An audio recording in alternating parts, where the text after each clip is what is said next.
Olá, vamos seguir com o nosso debate sobre a agenda de obras de infraestrutura que o Brasil precisa.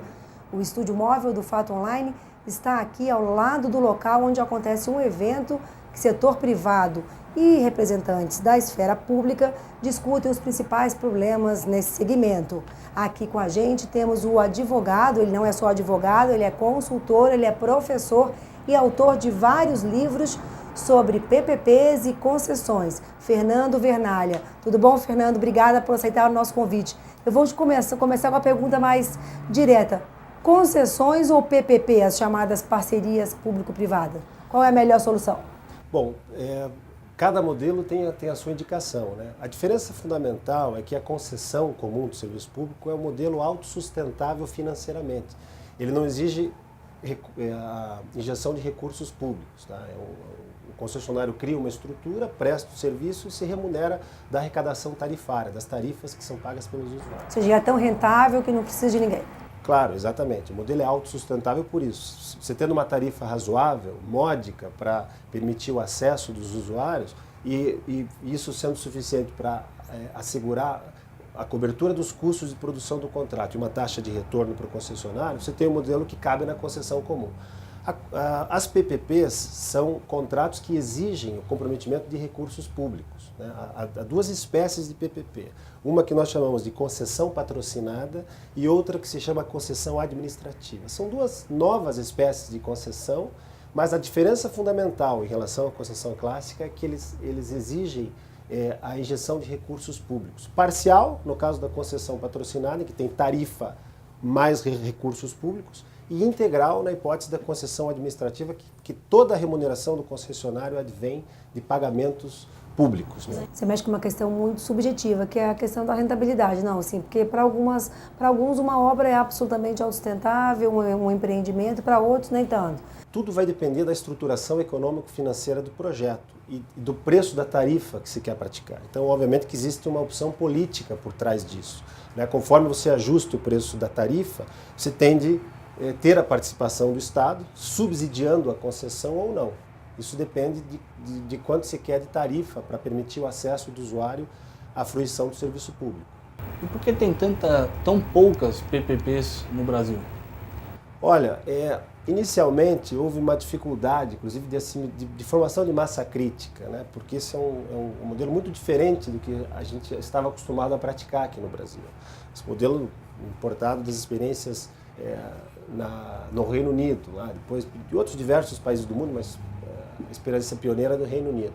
Então nós não tínhamos até então conhecimento disso, foi preciso formar a massa crítica. Nos primeiros anos de vida da lei, realmente os programas foram muito escassos, mas a partir de uns anos para cá, a gente começa a ver um movimento, principalmente dos estados, né, em tirar da gaveta seus programas de PPP. E mais recentemente ainda, nos últimos 2 anos, o movimento dos municípios. Isso é muito representativo. Assim, os municípios estão realmente com vontade de fazer programas de parceria público-privada.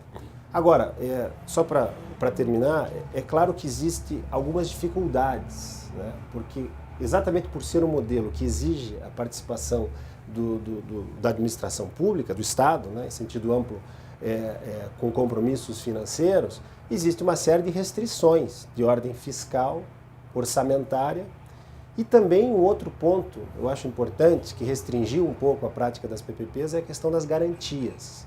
Porque como o Estado quer atrair investimento privado para a infraestrutura pública, precisa oferecer garantia ao investidor privado. E aí surge a problemática das garantias. É preciso ter ativos que sejam atrativos e que possam acautelar o concessionário em relação aos compromissos. E por que o empreendimento, ou seja, o investimento não é essa garantia, como acontece em vários países fora do Brasil? Pois é, nós temos um déficit de credibilidade, na minha visão, em relação à administração pública cumpridora de contratos. Né? Ou seja, o risco político é grande aqui no Brasil. Então existe uma crise de confiança. Então as garantias, e não só uma crise de confiança, o próprio sistema que nós temos aqui de pagamento de crédito contra a administração pública, por exemplo, o sistema de precatórios, né, que é uma coisa muito específica da nossa realidade, isso obviamente cria um problema, né, para o investidor. Isso significa o aumento de custo de transação, como a gente diz no Economês, né? Quer dizer, isso fica mais caro contratar com a administração pública porque tem o custo desta insegurança. Como supera isso, essa insegurança?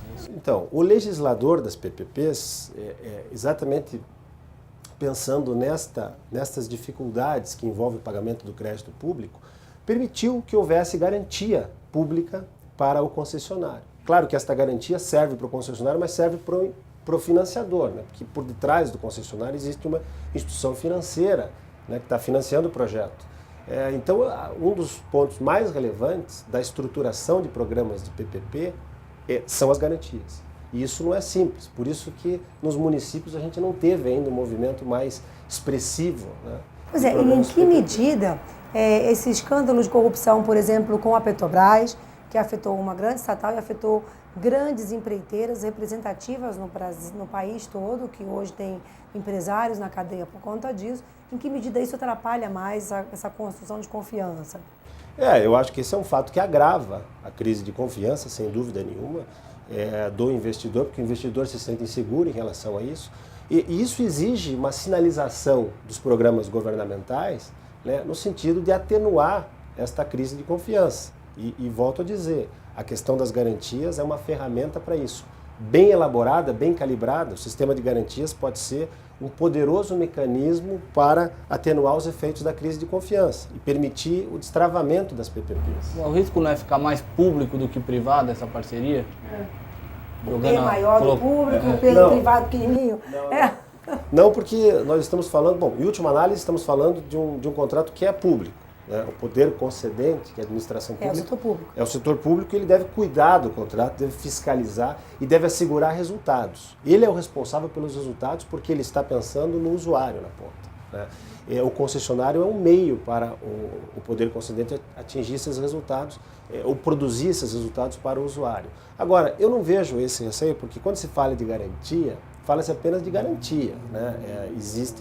A garantia ela só é efetivada, executada, caso a administração pública não honre os compromissos. Eu agradeço muito a sua participação aqui, ter vindo aqui participar com a gente nesse debate no Estúdio Móvel do Fato Online, e a gente vai continuar acompanhando esse debate aqui ao lado do seminário, e mais informações você vê também na Economia do Fato Online.